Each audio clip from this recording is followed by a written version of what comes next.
The day the vote came, a dry wind swept across the Pan-African spire in Nairobi and rattled the solar sails, like nervous fingers on glass. From the rooftop garden, you could see the equatorial ring faint as a hair around the planet. And beyond that, if you squinted through the noon glare, 3 jump gate beacons, pulsing in patient sequence.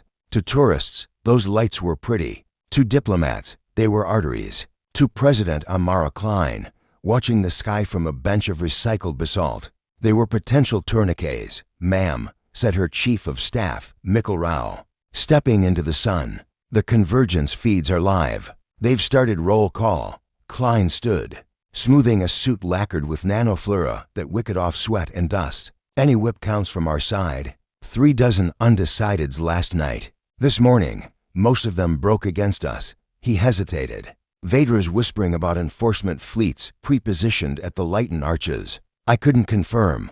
Klein's jaw set. "You were right not to try." They descended through the chilled core of the spire while the world climbed toward the hour. Nairobi's arteries moved efficiently, maglevs humming, drones ferrying algae protein to street markets, citizens moving with the calm of a people trained by a century of crisis to hold their breath, until the tremor passed. On the mezzanine, a public hollow the size of a stadium replayed Earth's timeline in slow, stubborn pride. The evacuation of Miami, the first wind-tide farms in the Sahara, the blue-green of Mars's Tharsis Plain unfolding beneath a storm shield, Europa's ice cracking like old bone around a heat-blooming station, the first Terran jump gate flaring to life above Luna with a brightness that made the night feel like a new morning. The feed shifted. The Galactic Senate's seal rotated into view, a wreath of 13 stylized spirals. Around a vertical stanchion of light, Vadra Prime's convergence hall swam into focus, its crystal dome casting prismatic rainbows over tiers of delegates. The audio came soft, then sharpened, trill, growl, click. A translator mesh obliged. "Roll call," intoned the speaker, a cephalomorphic being whose skin expressed mood in pulses of color. "By law and lattice we convene." Klein felt the familiar pressure in her ribs, the way the hall's acoustics seemed to compress even over light years. She'd stood under that dome once, during humanity's probationary seating, translating the language of a species that thought in angles and temperatures. She'd felt like a child at the foot of a cathedral built by weather.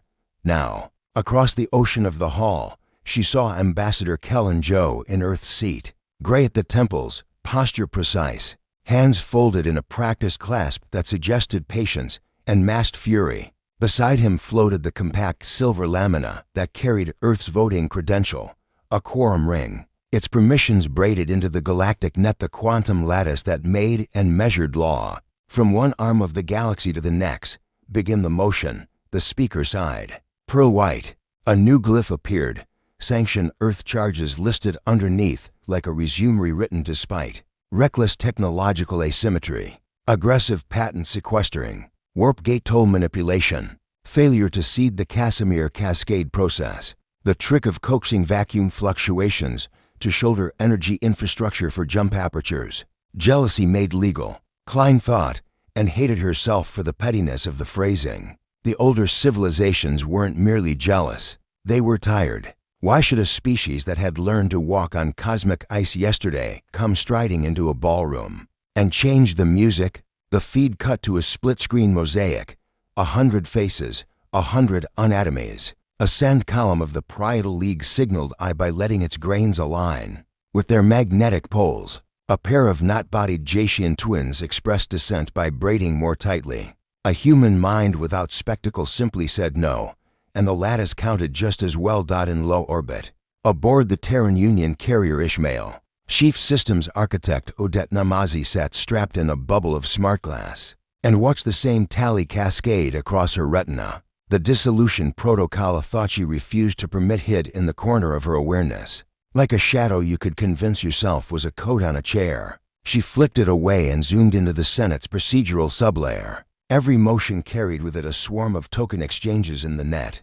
Authority transubstantiated into code, consent minted at femtosecond scales. It had fascinated Odette. Once the way culture resolved into logic, she heard her lead analyst, Reese, clearing his throat behind. If the measure passes with a supermajority, They can authorize interdiction without member state ratification. I know, Odette didn't turn. And if you finish that sentence with "we could," I will have you reassigned to ice scrape duty on Callisto. Reese closed his mouth. The hum of the Ishmael's field coils soothed no one. On Mars, under the newfound rain ticking softly against a ceramic greenhouse, children pressed palms to the leaves of engineered oaks and asked their teacher, who had served in the orbital guard, who still woke sometimes to the sound of missiles, that hadn't existed for 15 years, what Sanction meant. "It means someone takes your toys," she said, then winced. "It means someone takes the roads and the lights. It means someone decides you are a lesson for others." In the Convergence Hall, the accusations crystallized into a prosecutorial narrative. The Elix cartography, starfish-mantled and meticulous, spoke of Earth's tolls at the Sagan Gate, the Orden Compact, microbes in a sloshing crystal cylinder, seethed about the black boxing of the Casimir Cascade. Others invoked history like a cautionary ghost, the 13th collapse, when a young species had sparked a spiral war by hoarding a vaccine for stellar blight. When it was Earth's time, Kellen Joe rose. No translator softened his voice. "We have been on probation for 96 years, he said. "We accepted oversight. We paid extra tolls. We sent observers. We rebuilt our biosphere, not to please you, but because we had to. We shared habitat domes, salt-tolerant genomes, weather steering. We withheld the cascade because in our history, every weapon was an engine and every engine, if neglected, became a weapon."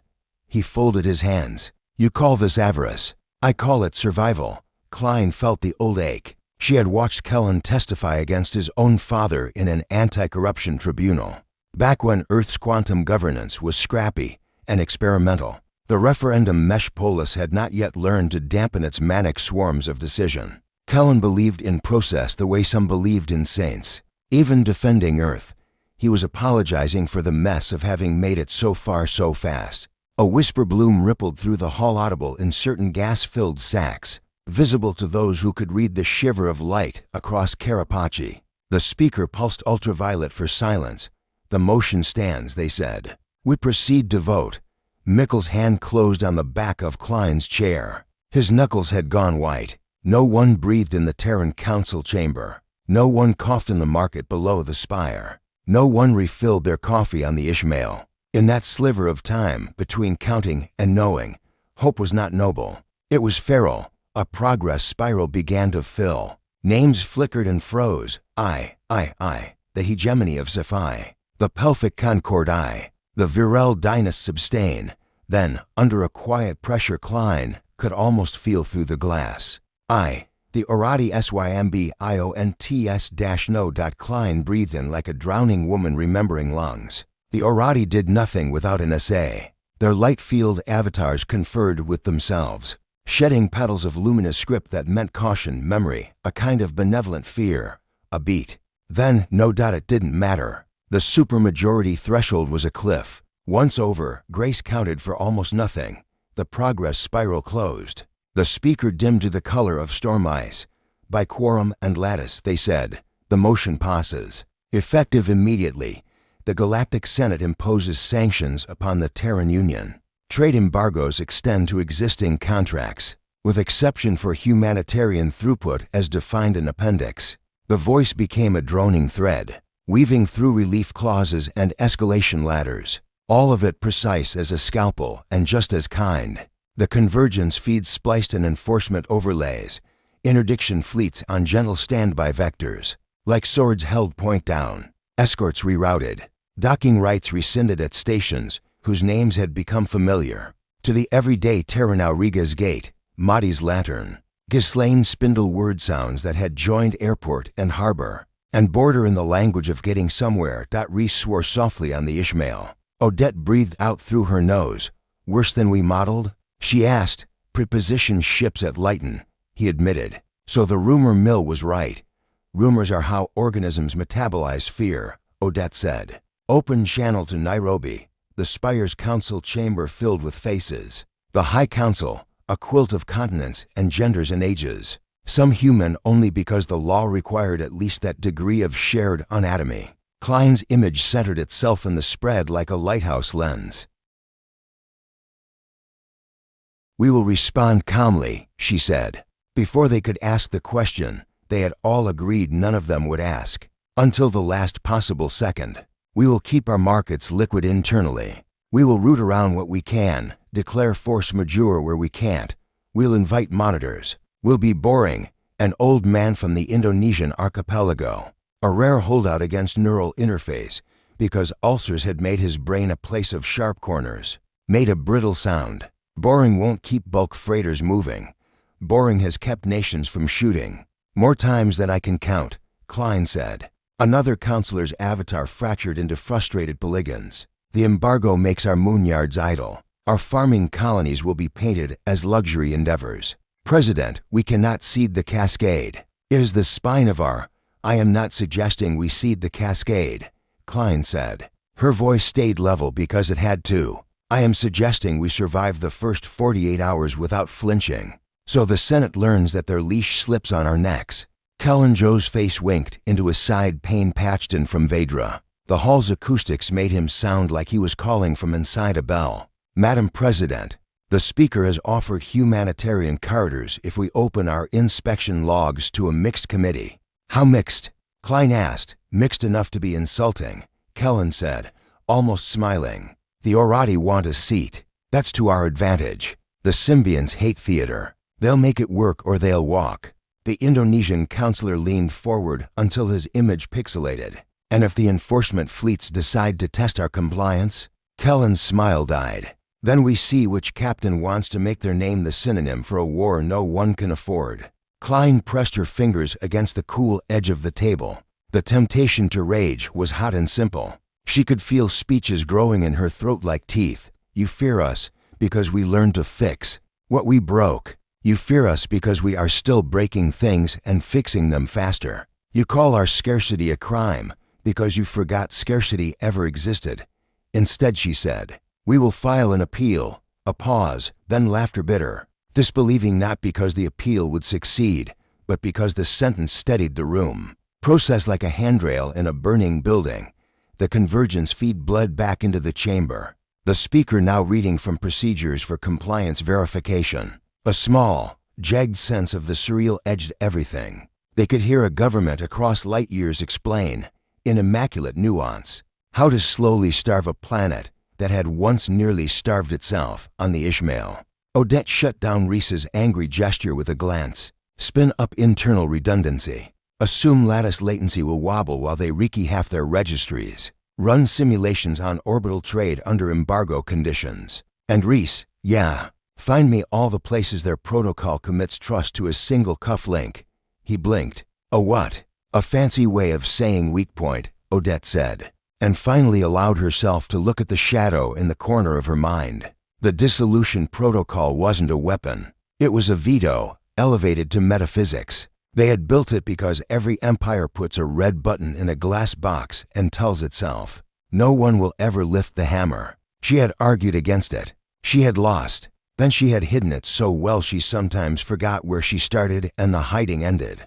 Dr. Namazi, Reese said carefully. We are not, Odette said, and cut the channel before the word yet could blossom between them. Down in the markets. Vendors slotted their drone fleets from interstellar routes to local. The algorithm had updated on its own. A boy 15, with a bioluminescent tattoo of the Sagan gate on his forearm, because being born after something does not mean you were not born into it, bargained loud for a bag of salt-dried kelp strips. His grandmother, who had grown up with ration booklets printed on onion skin paper, shifted her stance in a way that meant she would start saving jars again. Because glass, unlike trust, you could keep on Vedra Prime. Under a dome that had watched wars bloom and wither like weeds, Kellen sat as the hall emptied. Delegates drifted in clusters toward galleries where they would discuss Earth in the past tense. An Orati avatar, shedding light like pollen, drifted to him.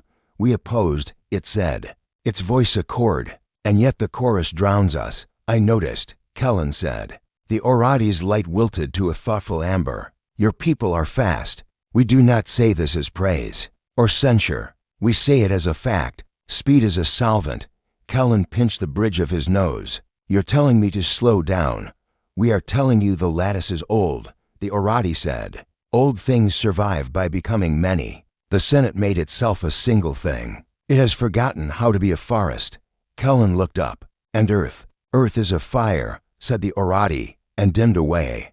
Night rolled over Nairobi with the theatricality of a system that had learned to keep itself interesting even under careful management. In the spire, Klein stepped back onto the roof. The solar sails shivered in a high-altitude draft. She looked at the jump beacons again and imagined them black. She thought of the first time she had stood at a dock as a child, counting ships and not yet knowing the difference between leaving and arriving. What the Senate had done today tried to collapse that difference to zero, to pin a world in place.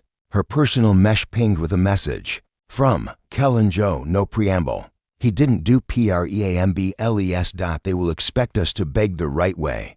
Klein typed, we will. She waited. Then added, and we will do something else. The cursor pulsed. Then understood. Klein closed her eyes and saw all the map-strayed flows, migratory corridors. Ideas moving like weather fronts, the silver thread of the galactic net running through them. She thought of cufflinks and forests, of patience as strategy and patience as trap. She opened her eyes to the city and said, out loud, because she didn't want the thought to exist only as a packet on someone else's lattice. We will not be caged. Far above, the Ishmael rotated in its slow orbit, a bright bead stitched to the planet by gravity and need. In its core, Odette Namazi stood alone before a dormant thing and promised it, with all the sincerity of a liar who wishes to be honest, that she would never knock on its glass. Beyond them all, Vedra Prime glittered like a jewel embedded in dark velvet, and the Convergence Hall's lights went out one by one. The Senate had spoken with the authority of a chorus. The Ishmael's war room was not built like the war rooms of Earth's past. No maps dotted with pins, no generals hunched over plastic models. Instead, it was a hollow sphere of dark glass suspended in the ship's midsection, its surface etched with billions of microprojectors. When in session, it came alive with the entire galaxy. Trade routes shimmered like veins of molten gold. Enforcement fleets hung like gnats in angry orbit around jump gates. And the galactic net spread across the stars like a spiderweb of thought turned into law. President Amara Klein stood at the sphere's equator, hands clasped behind her back, while around her floated the avatars of Earth's High Council. They flickered in with delays a millisecond from Nairobi, 3 seconds from Mars, 6 from Europa, each taking their accustomed shape. Some chose realism, others symbolism. A woman in her 80s who appeared as the goddess Mawulisa split into sun and moon. A climate scientist who manifested as a flock of starlings that spoke in unison. Let us state the choice, said Klein, her voice filling the chamber. The sanctions will choke us if left unchallenged. They are not mere inconvenience. They are a siege without the name. Our colonies depend on foreign alloys. Our freighters rely on Senate docking clearances. Within half a year, our expansion stalls. Within a decade, we regress. Unless she let the word hang, deliberate as a blade being unsheathed. Unless we do the unthinkable. The war room shifted. The galactic map faded, and in its place rose a single construct, a cube of burning blue. Its faces covered with crawling glyphs. Some looked like letters, others resembled scars. This was the dissolution protocol. Gasps, even among veterans of the council. Dr. Odette Namazi stepped forward from her node. Her avatar was understated, a woman in a gray coat, hair tied severely back, eyes tired. She did not waste time on theater. I designed the framework, she said, reluctantly. It was authorized under Directive Umbra in 2132, during the war scare with the Virel dynasts. I argued it should never be finished. I lost that argument. What you see is not a bomb, not in the physical sense. It is an exploit. The Senate's power is not in fleets, or domes, or even the weight of tradition. It is in the net, the lattice that validates every law, every fleet order, every trade contract. Authority, in our era, is nothing but authenticated consensus. The dissolution protocol does not destroy the net. It teaches it to forget the Senate. The glyphs rippled as though agreeing.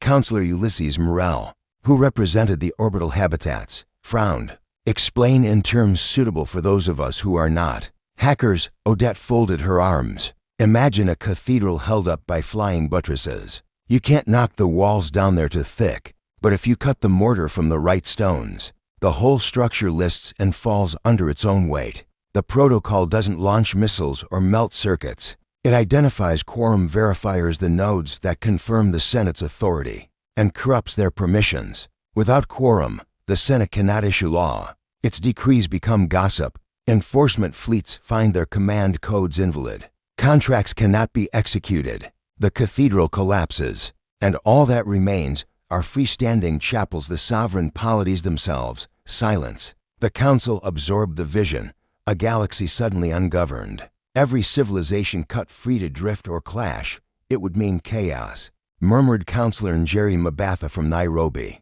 her avatar wearing the feathers of a crown crane. Billions of lives depend on Senate stability. Trade routes collapse, arbitration vanishes. Do you propose to burn down the house because our neighbors are rude? They are not rude, said Klein evenly. They are starving us. They mean to keep us in the cellar until we are too weak to climb the stairs. Chaos already waits. The question is whether we unleash it ourselves or let it fall upon us when we are helpless. From the far edge of the sphere, Kellanjo's avatar materialized, Paxton from Vedra Prime. His face was drawn. Behind him, faintly, the glitter of the Convergence Hall's dome still loomed, though now it was empty. I have spent my life defending the Senate as a framework, he said. I believed it could evolve, adapt, but I have seen the contempt in their eyes. To them, Earth is not a peer but a trespasser. They do not want us slow. They want us obedient. I say we cut their leash. The protocol must be considered. His words sparked an argument that ricocheted around the war room. Cut the leash, and we will drown in a galaxy of wolves, cried Mabatha. Better wolves than jailers, countered Morel, without the Senate's arbitration. Trade disputes will become wars. They already send fleets to our gates. That is war by another name. Amara Klein let the voices rise, then raised her hand. The chamber dimmed, and all voices fell silent.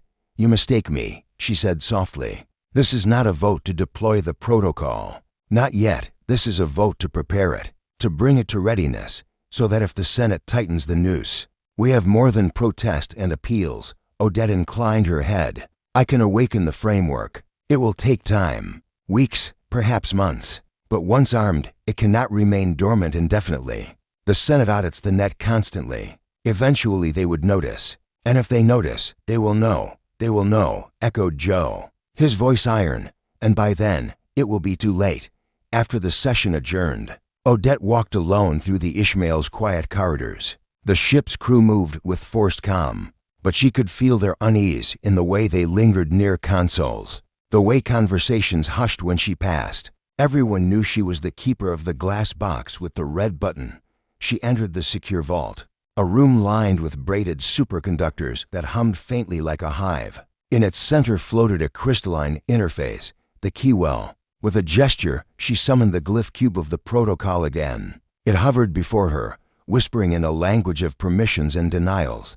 Do you want to be born? She asked it quietly, as though speaking to a child. It did not answer, but the glyphs pulsed in patterns that felt almost like breath. She thought of Reese's question earlier. We're not. He hadn't finished, but she knew the word he'd choked on, yet. The terrible truth. The protocol was elegant. Too elegant. A scalpel sharper than any blade she had ever devised. If unleashed, it would not stop until the Senate's backbone was gone. There would be no halfway measure. The galaxy would wake to find itself ungoverned, and Earth would bear the blame or the credit. Odette rested her forehead against the cool glass of the keywell. God forgive us, she whispered, though she wasn't sure if Earth still believed in gods. Behind her, the ship's hum deepened, as if the Ishmael itself had heard and was waiting. On Vedra Prime, Kellanjo remained in his embassy quarters long after the council session ended. Outside, the city pulsed with alien lights, celebrations from species who had voted aye ringing through the avenues. Sanctioning Earth was a victory to them, a chastisement of an upstart species. Joe poured a glass of water and stared at his own reflection. He remembered his father's tribunal, the way truth had cut their family in half. He remembered standing in the Convergence Hall as a young man, believing the Senate was the pinnacle of civilization. Now he saw the rot in its foundations. He sent a coded message through a narrow-band quantum channel to Klein. The protocol is our last resort, but if we do not act, Earth will wither. Choose carefully, President. You will not just change our future, you will end theirs. He hesitated, then deleted the last sentence before sending. Some truths were too heavy, even for the lattice dot in the deep vaults of the Ishmael. The protocol's glyphs continued to pulse, unseen. A shadow in the galaxy's operating system. A knife waiting for the hand that would dare to lift it. And across the stars, the Senate slept, unaware that its centuries of dominion balanced on the thin silence of human restraint. The Convergence Hall had never lost power. In 5,000 years of operation, across wars and collapses, famine and plague, the hall's dome had always glowed. Delegates might scream or boycott, fleets might encircle rebellious worlds, but the hall remained the cathedral of consensus, the machine of law. Until Earth pulled the thread. The Chamber Ambassador Kellenjo stood at his plinth in the tier reserved for probationary members. Though Earth had technically passed probation decades ago, the insult was deliberate, and today it burned worse than usual. Around him, the Convergence Hall roared with accusation.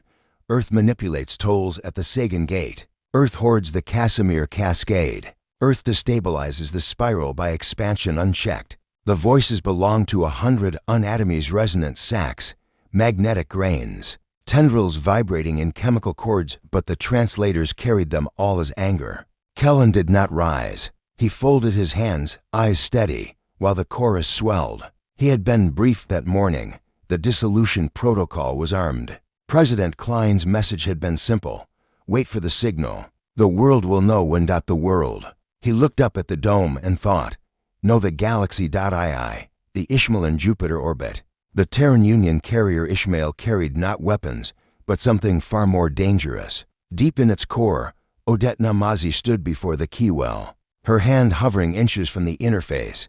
Her team was silent around her, the air thick with restraint. Reese licked his lips, whispered, we don't get another chance. Once we light it, there's no, I know, Odette snapped. She hated the tremor in her own voice. The protocol was a lattice parasite, a self-propagating correction to the Senate's operating system. It didn't attack, it simply revoked permissions. Like an immune system deciding the host's brain was a foreign body. Once released, it would spread along the galactic net, touching every node, every quorum verifier.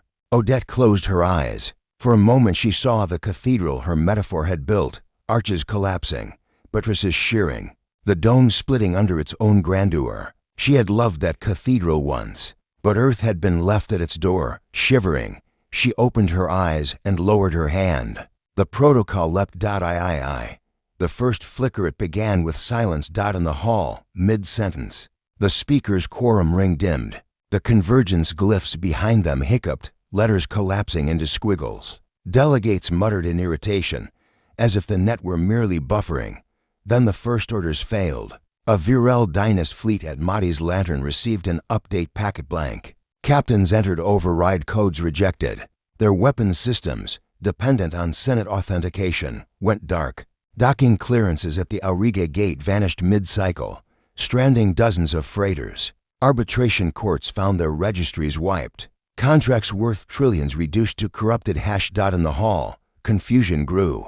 The speaker pulsed ultraviolet for calm, but their quorum ring no longer glowed. They tried to call a recess. The lattice did not recognize their authority. The collapseth protocol spread like fire across silk. Nodes blinked, permissions unraveled, quorum counters dissolved. The Galactic Senate's entire identity, the weight of millennia, was written in the net. And the net now shrugged. Delegates began to panic. Some screamed sabotage.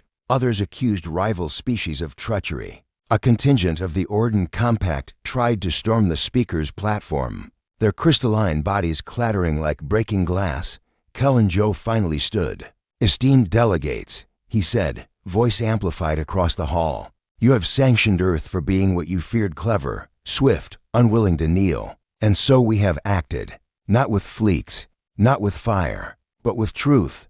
His words rippled, met with outrage, disbelief. You built your Senate on a lie that it was eternal. But law without consent is dust. Authority without trust is noise. Today you learn that dust cannot bind and noise cannot rule. The hall erupted. Some species fled, others tried to seize Kellen. But the guards no longer knew whose orders to follow. The quorum rings had gone dark on every plinth. There was no Senate, not anymore. Only a chamber full of voices, none louder than the rest. The galaxy reacts in Mars. Feeds sputtered, then burst alive with news. The Senate had gone offline. Citizens stared as docking fees vanished from their ledgers.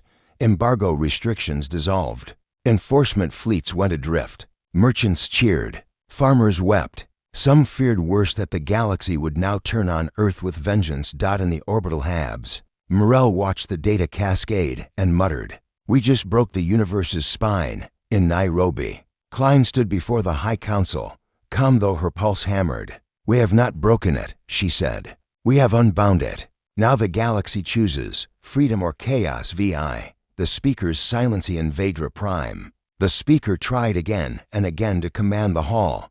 Their body flushed crimson, indigo, pearl, but the lattice ignored them. They were color without consequence. They collapsed, exhausted, their light dimming. For the first time in history, the Convergence Hall was just a room.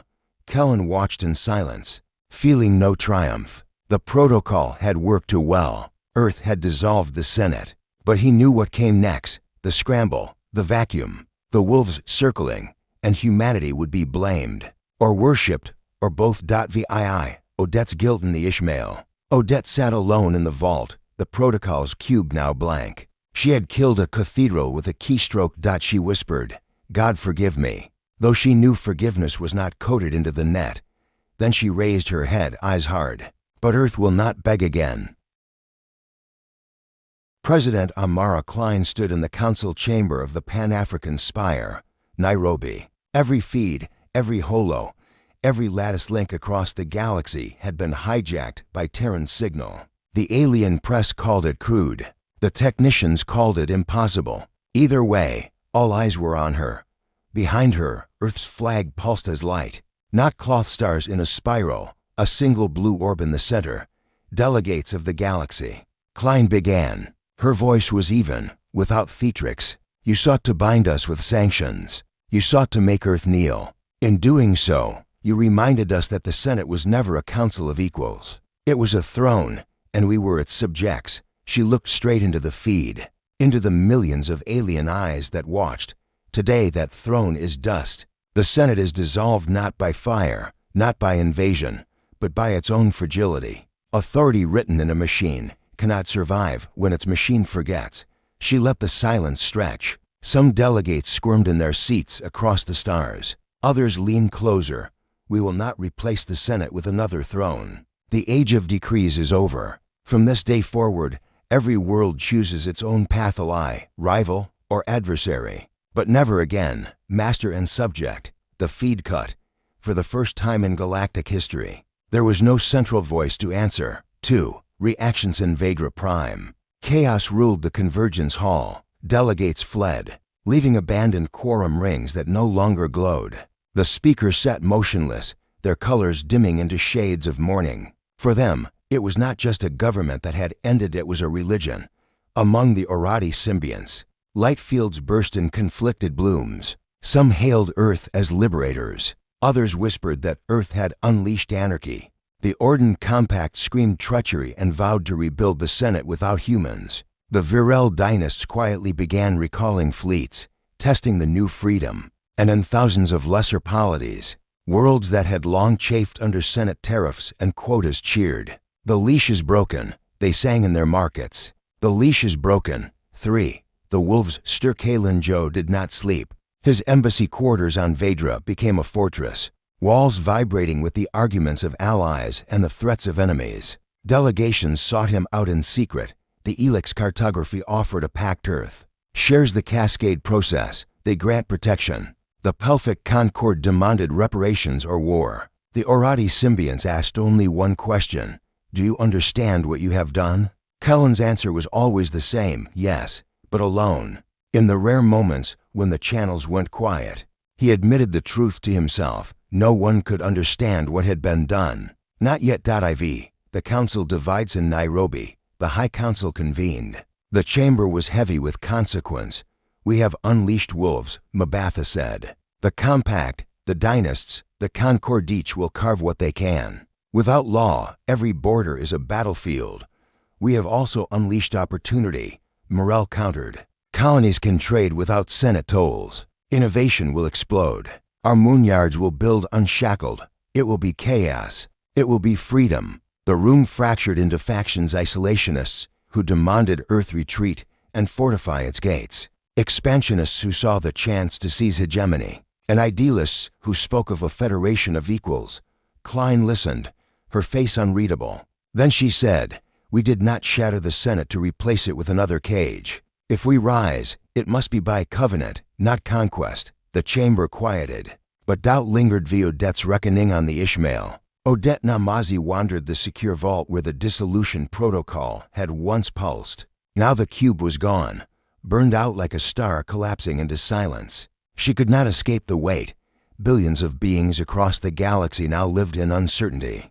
Because of a weapon she had built, she tried to remind herself of Earth's starvation, the embargoes, the fleets poised at their gates. She tried to remember the necessity, but necessity was not absolution.